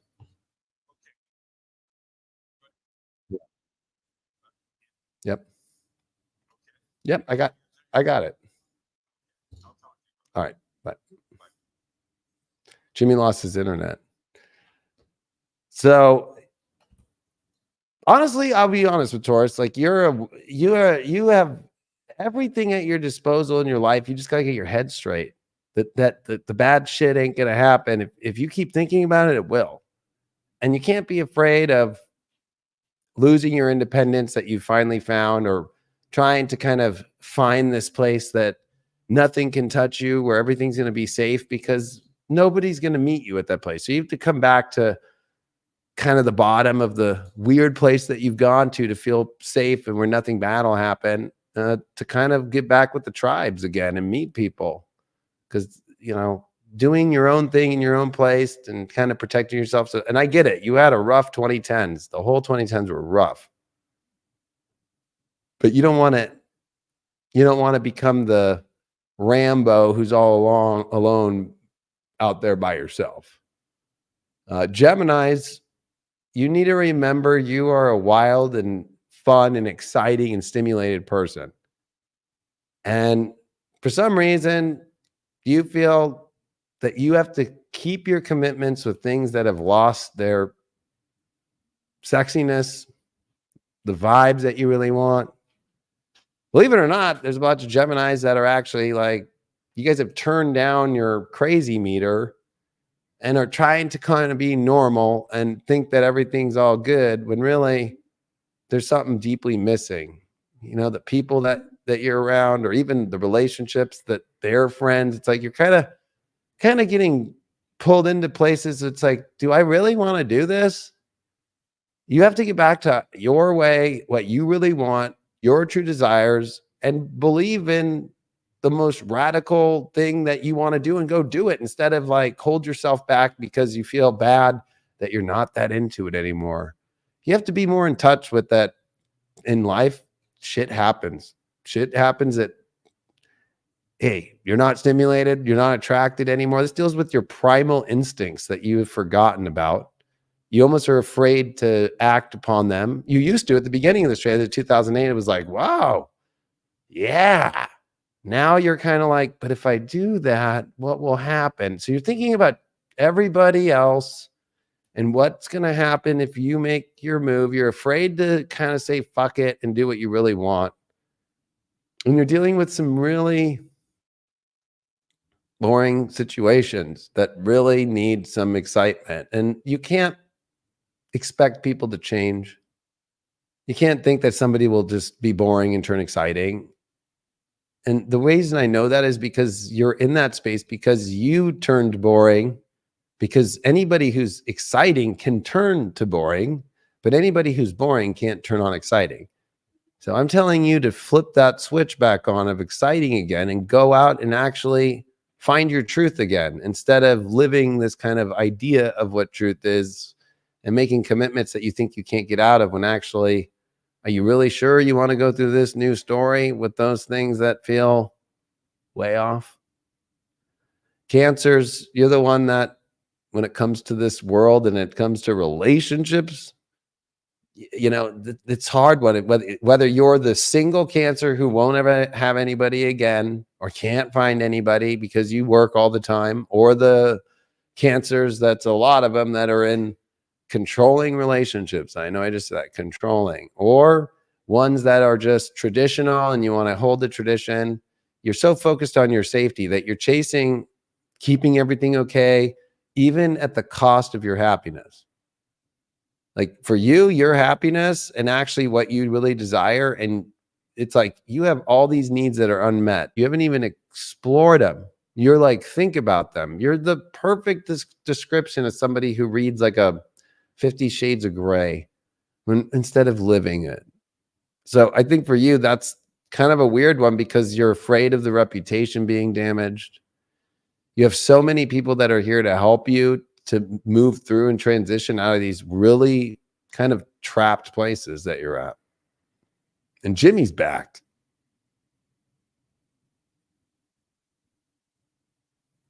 But yeah, Cancer, that's, you guys are an extreme one. Pluto is in opposition to your sun for the last 16 years in Capricorn, meaning relationships are either the place that you feel like it's too hard, or you're dealing with somebody who's really controlling and jealous, and you are the one still cooking the meals and still trying to keep it all together because that's your biggest fear is the home life getting out of balance, or you don't want to ruin the family situation, but you can't stay in scenarios that are really dark and bad, or where you're just so self-deprived of your own desires. Am I back? You're back. I'm back. We're at the end. I'm on Leo, Virgo, and that's it. What, we wrapped? You went through everything? You went through Taurus? I mean, that's what I do for a living for over, 15 years now. I do this every day, every week. So in 10 minutes, you were able to do 4 signs. Okay, wait a minute. So we're at Leo. Now, right? We're at Leo? Yep. Okay. Your name that you go by is the Leo King. Mm-hmm. What's the significance of that? Because I was born the first day of Leo. So any sign, if you're born on the first day of a sign and it's 0 degree, the sun, no matter what planet it is, it's 10 times the energy of that sign, meaning it's the pure, unfiltered feeling of that sign. So your birthday is July 23rd. July 23rd, right? So like the first day of any zodiac, or when a planet, if you have a planet at 0 degree, that planet is playing the tune of that sign without any filter of any of the other energies around, just that sign at its fullest pop. But I was also born with the Leo rising. I was born in the morning in Leo. I was born with Mercury conjunct the ascendant in Leo, and I was born with Venus in Leo. So meaning I'm a purebred Leo. I got the 2 planets that are closest to Earth, the sun and the horizon, the whole identification of my ego, my soul, my mind, and the embodiment and the way that I live, all through Leo. Now, did you take the guidance of traditional Leos and look at yourself, or did you live your life, get into astrology, and then look back and went, well, crap, man, I am a Leo? Which way? Yeah, which way did it hit? Yeah, I mean, I just knew in high school, like I was a Leo, but like I didn't really like base my life off it or anything. I just knew about Leo. But then when I was like got out of the military and at like 20, 21 years old, started to realize, like I looked at my chart and really started to practice astrology. I'm 40 now, so it was like 20 years ago. It was like, oh my gosh, this is exactly what, if I focus on how this really is, this is actually what I feel I should do and be this pure badass motherfucker that was full of love and happiness and make people laugh and music and passions that I want to do, then everything will work out in my life. Okay. Quit my jobs and go for it. And that's typical of Leo. Is that because of July 23rd?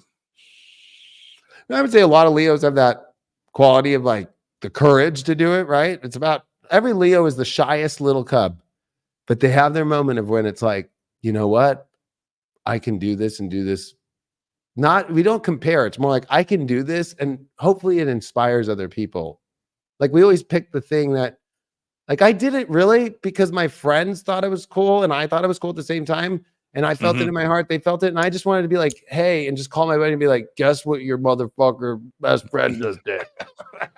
I just got on this reality show. I just got on this show. You're going to see me on TV next week. You know? And it's like that feeling, and like the homeboy, like, fuck yeah, bro. Like, and then it kind of was like, oh, I actually have to go down this path fully now. It's not about just my friends I'm doing it with or for, to kind of inspire them, to show them, hey, anybody can do anything they want. That one thing that I appreciate about you, and I've seen this in other Leos and very consistently, is you don't wear a mask. No, you don't give a crap. If right, no. This is who I am. You know what I mean? Have you always been that way? Did you come out of your shell, or were you always out of your shell? I came out of my shell. You know, there's puberty, and then there's when puberty hits, right? Like 15. Yeah. And that's what Leo rules, is teenage years. All the zodiac is based off, like, Aries rule infants, right? Like Taurus rule like toddlers, like, and, you know, Gemini rules like toddler into adolescent, you know. And then when you actually look at the ages through it all, it's like Leo rules like being a teenager at like 16. I have as you know, I have many astrologer friends, and most are very talented. They see the same charts, they see the same science, right? They see the same things. But how it gets interpreted sometimes or verbally communicated is fun for me. But also, I think that some astrologers, and I hope they're not listening right now, and they're going to think that I'm speaking about them specifically. I'm not. But some astrologers will sugarcoat it. Okay? Oh, that's yeah. Right? You don't do that. Right? You don't do that. I mean, if you were an astrologer like John Dee and you were Queen Elizabeth, or he was Mary's, but he almost died before becoming Mary's. He almost got killed before being Queen Mary's astrologer in that court, but then he went to Elizabeth. If you were to sugarcoat and be like, no, it looks really good for you to go into this war, or for you to do this, ma'am, and it doesn't work out for you, you're dead. Right.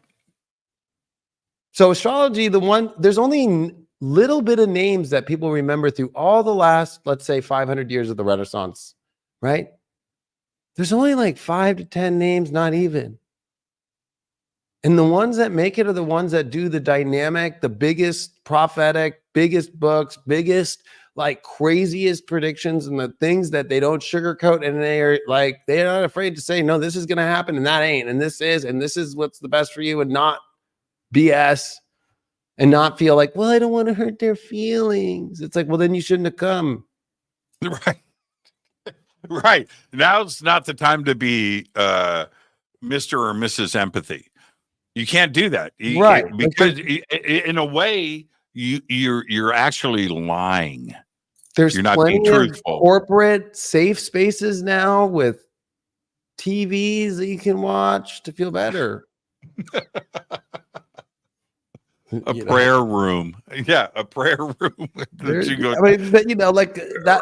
Astrology's always been that, like, oh, I don't know. But now it's become overly put as like, oh, everybody's doing it on TikTok or something. And there's a lot of good TikTok astrologers, so I'm not putting down them. But it's like, everybody's at their own place with it. And so I'm happy that astrology's boomed. It's going to be a $33 billion industry right now. Yeah, it's nuts. It's nuts. Okay. Virgo. Oh, well, Leos are in the most spiritual moment of their life, realizing I didn't even give the horoscope. Okay, go ahead. Because this Mars is about to retrograde in Leo, and the last time that happened was 2009. Like, the last 15 years for Leo has been like, you've made it really far, but you thought it was going to be more epic. And you have to be okay with now that it doesn't feel like maybe it won't go epic. It actually will. It's just, this is a moment where that coming back to your soul self, letting go of all the stuff you've done, all the pain that you felt, all the hard work that you've done is going to pay off. You have to believe in the payoff. And Leo, this is a moment for you to realize too, that you're not getting the attention like normal. You're not getting everything always showing up and falling in your lap from the universe. Like, you're the only sign where God just constantly drops good luck and just random shit on you. And it's been like, nope, but it's come in some really spiritual, beautiful ways to help you focus on more important and more things to help you as this new quest that you're going to go on is going to be the one that really is the most epic one that you thought the beginning of 2010 at the end of 2009 was. And that Does that fit into your life? Totally. Like 2009, I filmed, I'd been on reality shows on MTV, but ABC, I finally got on True Beauty, and I filmed it at the end of 2009. Then I got home off the plane and Mars went retrograde. And I'm like, I'm going to be fucking famous as shit. I just filmed the biggest reality show on ABC. And then they were like, yeah, it's not going to air till May 31st, 2010. I'm like, fuck, I don't have a job. My unemployment's ending. Right. They forced me to like go just DJ for $100 at this bar, do astrology readings in the street, be on Venice Beach and literally with a sign, free astrology reading, and then be like, hey, I'll take donation. And then when it aired, I was like, 15 minutes of fame was great. And then I still had to work after that. It was like, that doesn't seem shit. Yep. But I wouldn't be here if it wasn't for all that. The hard work, the homeless moments, all of it, But I never gave up on the vision of who I wanted to be. And it was not even thought of to be that there would be a badass astrologer who would be a TV personality that is into metal DJs and cusses like a sailor. Right. And, I was kind of like, this ain't your grandma's horoscope. Like, you know what I mean? Like that was the whole thing of my whole perspective in 2009 into 2010 doing this. And I accomplished that. Now there's the next version that's coming up. Yeah. You're not Gene Dixon. That's for sure. Right. I'm moving into my, my Dick Clark moment of astrology. Well, I think that a lot of people, when they tune in, they see you, they see me, and they see other, that they don't understand how we got here. Right? They don't understand the struggle. And especially today, I'm talking, when I say today, I mean like now. Yeah. Where there's instant gratification is required from kids.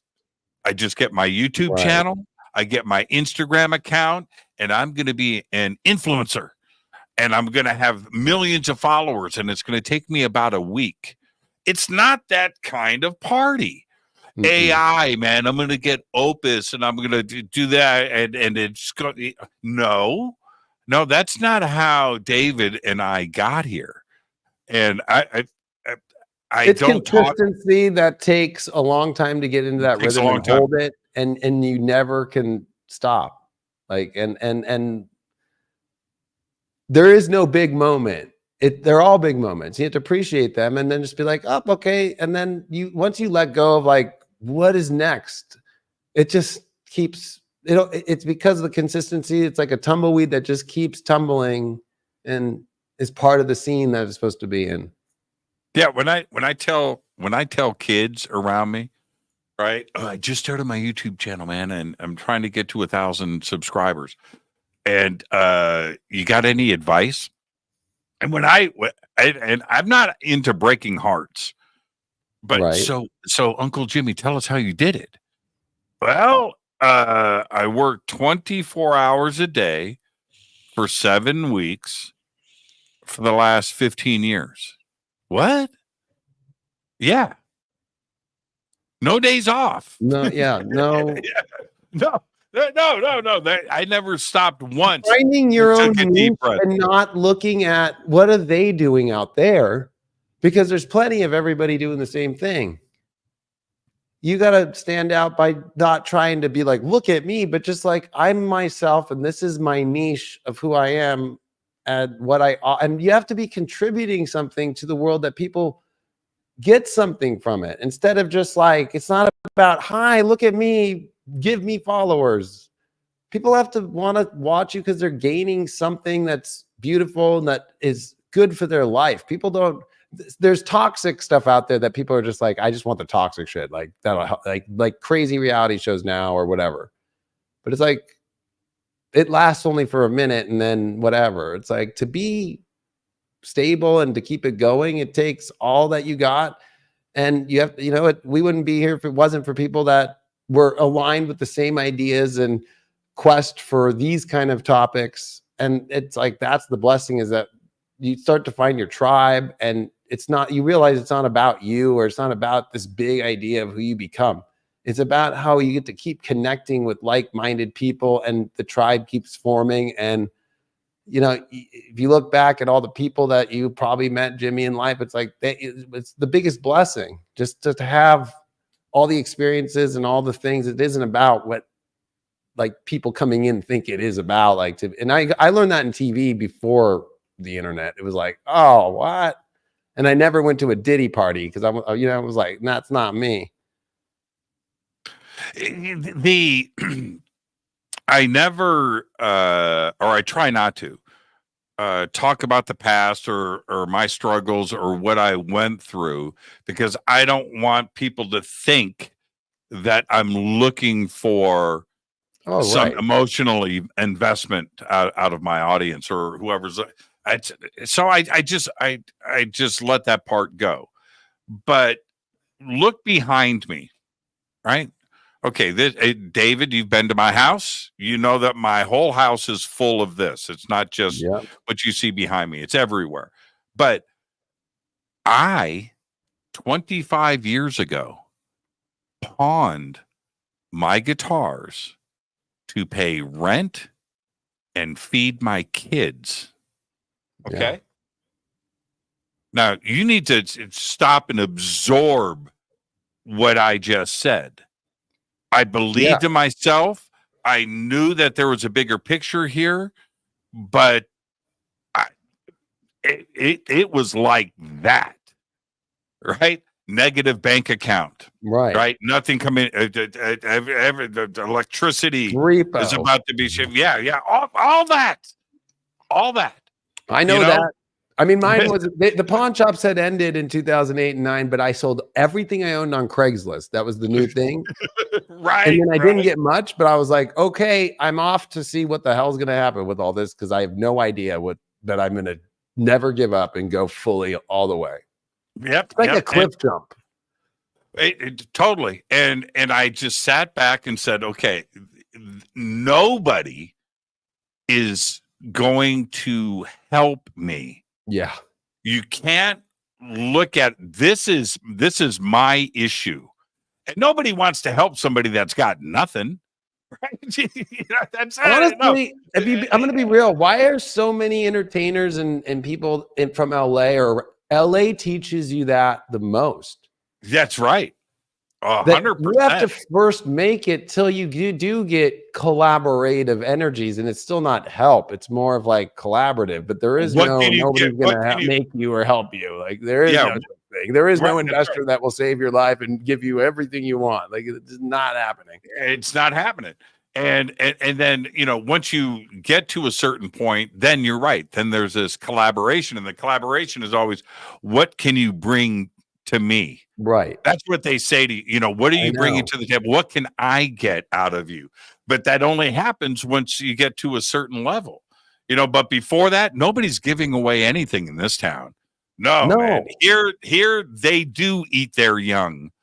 Even when it's like, Hollywood's gone through the biggest shift since probably VHS to, like cable, right? With everything moving to streaming. But Hollywood's low. They're not producing a lot. They're going to Toronto or Canada, right? They're doing everything CGI, right? So it's gone through the biggest shift. But it's the same thing when it was at the peak of the TV and film of the 2000s, right? Still same thing. Even when the money was rolling the most, or it's not, it's the same thing. That never changes. It was even that way at the beginning. Never changes. Yeah, that's true. And for those in the sphere of media, and today it can mean so many different things, right? But it's not going to wait for you. You've got to have a plan. You are getting onto the freeway, right? Your foot has got to be to the floor. It's got to be fully pedal to the metal, and you can't let up because nobody's going to wait around for you. All this stuff is breaking so fast. And you also, this is the thing, and you know this more than anybody, you don't need the permission from a studio head or a network head. If you've got a good idea and it's legit, you've got a good screenplay, you can act, you're a comedian, you're a musician, talk show host, whatever it is. You don't need to have somebody green light you now. Mm-mm. If it's good, do it. You've got all the platforms out there, right? And if it's good, and put it, and then know. That's the thing, though, is most people don't want to actually do that hard work of like, oh, I got to go do a pitch at this production office or da-da-da. You got to go in front and you got to pitch. And then I've turned down deals because it's like, no. You're not going to take over creative full control to where you're going to make me into something that I don't want to be. I don't care if that's the check price and all the money on the back end and all the street. No. Like, then you have to learn that too. But I think it's better when you don't go viral because you learn this better. You learn to adapt. I think people who go viral too quick, they don't think about the future. They think it's like that forever. And then they didn't build off of it. And then they missed their moment because the 15 minutes happened and then you're screwed. Yeah. So like we don't, like, nobody's talking about it, but we're like a month and a half away, 2 months from TikTok, whether it's going to be fully banned or not. And that's where the whole world shifted in the social media thing. And so there's a lot of big TikTokers, but them converting their TikTokers over to the other platforms hasn't been happening. No. And I've noticed kind of the same thing. There are a few platforms where I'm solid, right? You know, right. Everything's, and there's other platforms where it's not, they don't resonate with, you know what I mean? And that's the other part. If you go viral, how much higher is there to go? There's no place to go but this direction. And that's what you need to get used to. That only happens once in a while. That's hitting the lottery. Right. Your normal place is down here with cruise control on. Right. And people don't understand that. You know, no. Well, and I think that's what the TikTok community is about. We're about to witness that. You know, the federal government, if you're in the federal government, you can't have TikTok, right? Like the phones literally are not allowed to have it. So then you got to remember that China right now is trying to sue the federal government, which we can't as citizens go sue the Chinese government, which is kind of crazy. But with ByteDance, they've also made that cap cut. And that's where the astrology is going to get really weird, is like this new frontier in this new world. And all the Pluto Capricorn has been I believe that the setup has been, okay, have it all, everybody go there. And if you notice, TikTok made reels because of Instagram made reels because of TikTok. YouTube made shorts. The American, let's call it, companies and corps and all the big stocks, they're ready to take them all when they're not going to be allowed to have it anymore. Yeah, it's really strange. They're all ready with their arms wide open. And all the streaming networks in Hollywood and all that are like, oh, you want a contract? You want to still stay relevant? Yeah. And for me, by the way, I have only spent maybe an hour on TikTok. Well, that's good, because the papers came out a month ago that after 37 minutes straight, you're addicted to TikTok. Like, it's an actual addiction. Yeah, I have no idea. I've got a I'm TikTok the same way. page. I don't go on it. I barely have ever done much on it. I don't look at it. I go weeks between looking at it for a minute. I have no idea. I used to have people that used to post there for me and do shorts and stuff. I don't even know if they're still doing it. I have not been to my own TikTok page in a year. You know, I have no idea what's going on. And thankfully, I'm not invested into that like so many people are. What are they going to do if that rug gets pulled out from under them? You know, for me, My bread and butter is Spotify, Apple, Google Play, right? That's where Fade to Black, like here on YouTube, this is tiny. It's tiny. It's very small. Everything else that goes on out there, and that includes Spreaker, whatever, Podbean, Vimeo. That I'm on, 30 platforms that are out there. But the big ones for me are, Apple, Google, and Spotify. And that's and that all happens with automation. I don't even touch those accounts. You know what I mean? And yeah, it's and then you named all American companies. So like this is the East India Company, like China's East India Company in America getting data. And this is weird because we're in Pluto Capricorn. What it really also, there's something called Sabian symbols in astrology, meaning that every degree has like a Sabian symbol that's been created to identify like a deeper understanding of every degree of the 360 degrees of the zodiac.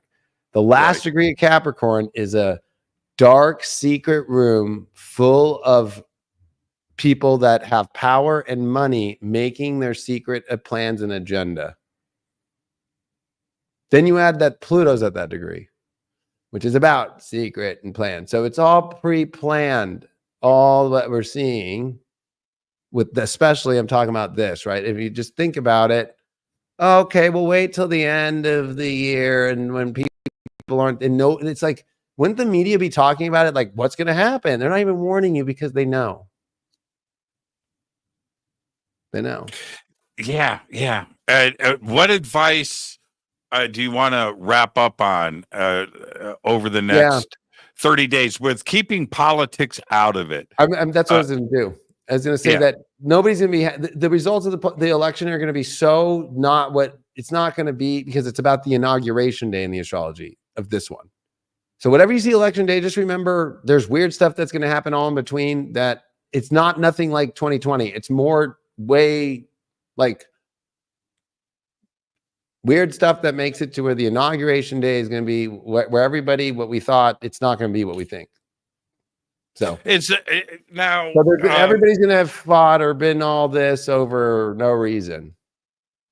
Very interesting. What about the rest of the world? That's where this is more looking at, is like it's about not being afraid about war, but also knowing like, no, Mars is going to oppose Pluto here for 7 months. And we have all three outer planets, Pluto, Neptune, and Uranus, switching into new signs all at the same time in 2025. Does this affect what's going on in the Middle East? It affects every part of it. So, of course, that does bring up the ideas of world war, even though I don't want to go there, but it's going to be different. We're already kind of in one, right? With the cyber attack here, a TikTok there, a little strike here, like they just don't say it out loud. Nobody's in our new media world. Who's going to be the one that says it's World War III? Right. We said it because we weren't in it. But when I was in Egypt last year on October 7th, when everything kicked off, I did not think that I would be talking about this a year later, like it was going to expand into what it's expanded into. Same thing with Ukraine. I don't deal with geopolitics on the show, but I did not think that it was going to last as long as it has. It's got to wear down not only for the Palestinians in Gaza, but also the people of Israel, right? That's right. That it's got to wear down Lebanon and right. It's like Lebanon and think about what's been going on in Syria for so long. I mean, it just wears you out. And the same thing with Ukraine. It's not only the Ukrainian people, but the Russian people are putting up with this too as well. And at some point, it's just got to come to an end. And that it'll be based off the world changing how financials are done. Meaning, like look at BRICS, look at the American dollar, look at the oil trade. all the way that we understand the world, countries are going to come back to themselves and be independent of their own, and then realign. It'll be alliances that you didn't think would happen, just like happened in World War II, right? Like, what? The USSR and America are going to go in with the English to take over Germany? Yeah, it's a fascinating way to look at it. So, and like, we sold all of our ships before we went in, the same way that we were doing to Ukraine right now. It's all the same. Uranus at the exact same place 84 years ago. Same shit. Okay, we've got and then David. the Civil War thing is the same planet, Neptune. This is actually the same election that Lincoln went through at the same degree of Neptune in its 165-year transit. And then Pluto, the revolution of America. Yeah, fascinating. All at the same time, and they're all doing the big switch to where it all finally, that whole like, when am I going to get off on whatever's happening? It's coming here by March of 2025. It's on like Donkey Kong. And I think it's about not being afraid, remembering everybody in the world went through this. There's so many positive things because something has to happen for the world to change for the better. We're all kind of caught up in this. I feel like I'm on Star Wars and like oh my gosh, they're closing all the doors, the trash doors on me. Like, okay, something's got to happen, and it's not going to all crash on us, and then we'll come back out and C-3PO is going to be like, oh gosh, hello, like with R2-D2, like, okay, it's all good. But I think my advice to people is to, in your own life, what we're seeing out there, don't be that in your own world. This is going to be a time where people are going to get fearful and want to react too fast. Anger is get tested. Anger and frustration. It's like a dog being in a corner for way too long. And this is where you learn this is where we can actually use in the spiritual community, like people who do these awesome, whether it's like sound healing, meditation, or like go hang out with Jimmy and go fucking look at the stars fucking tonight if you're having a bad night, or call your friend. This is a time for us to come back together and like, hey, let's go through frustrations together and find solutions together, opposed to making oppositions and trying to defeat people, because there's going to be enough of that in the world. We have 2 events coming up that we're doing together. We've got the Conscious Life Expo in February. That's going to be great. You're going to DJ. I'm going to DJ with you again. I'm only DJing one night this year. I'm actually stoked on that, so other DJs can be playing, and that I'm not, on the hook to have to play the whole 2 nights. So right. So we're going to be doing that. That's Conscious Life Expo, February 7th through the 10th at the LAX Hilton. The links for that are below. You can go and check out David's info over on the website, myself too as well. We don't have the schedule up just yet. I was speaking to the team earlier today, but that's about to get posted, and you can check it out at consciouslifeexpo.com. Tickets go on sale November 3rd. Today is the 24th. So in 8 days, tickets officially go on sale. That's a big event. Ooh. And then right after that is Sedona, Arizona, and Rise of the Guardians, March 28th and 29th. Again, we're going to be throwing a party there too as well, and you're going to DJ. I'm pretty excited about that event. Oh, yeah. I just did an event with Team Light with Rion during the eclipse in April. We did it in Austin, Texas. In Bastrop. It was one of the most fun events I've ever done in my life. Like, I swear, the people, it's if you're really into everything from UFOs, spirituality, just being a high vibe, a light worker, doing this for a reason in your life, it's like the most amazing people to be around. That venue in Sedona is so dope. I can't wait to be, I'm like, oh, I can't wait to be at that venue and do this. It's so cool. I can't wait. Plus, you and I are roommates. I know. I was like, yeah, all right. Oh, man. It's going to be so much fun. And I'm going to also arrange one night of sky watching. So you and I will go do that together too as well. Yeah, it's going to be a lot of fun. So it's Rise of the Guardians, everybody, March 28th and 29th in Sedona, Arizona. The links for that are below. And, of course, Conscious Life Expo, February 7th through the 10th. At the LAX Hilton, both 2025, of course. David, All the best, my man. Thank you so much. I'll give you a call first thing tomorrow. Those are not my laser pointers that were in Sedona. And I love you all very much. I love you, Jimmy, so much. And thanks so much. You're the man. Keep rocking it. And I'll see you at all this stuff upcoming. And of course, I always watch your show too. The Leo King, David Palmer. I'll talk to you, brother. Thank you so much. Perfect night on the show, even though we had a little bit of a little technical snafu. I lost the internet. It was really strange. I lost it for about 5 or 10 minutes, but I got it back. So with that, it's my Friday. It's your Thursday. I'm going to go and work for the rest of the weekend because it's what I do. I'll see everybody right back here on Monday. But for now, go back, Lee Tappy. Fade to black. Fade to black is now my stuff is not working. Isn't this interesting? Fade to Black is produced by Hilton J. Palm.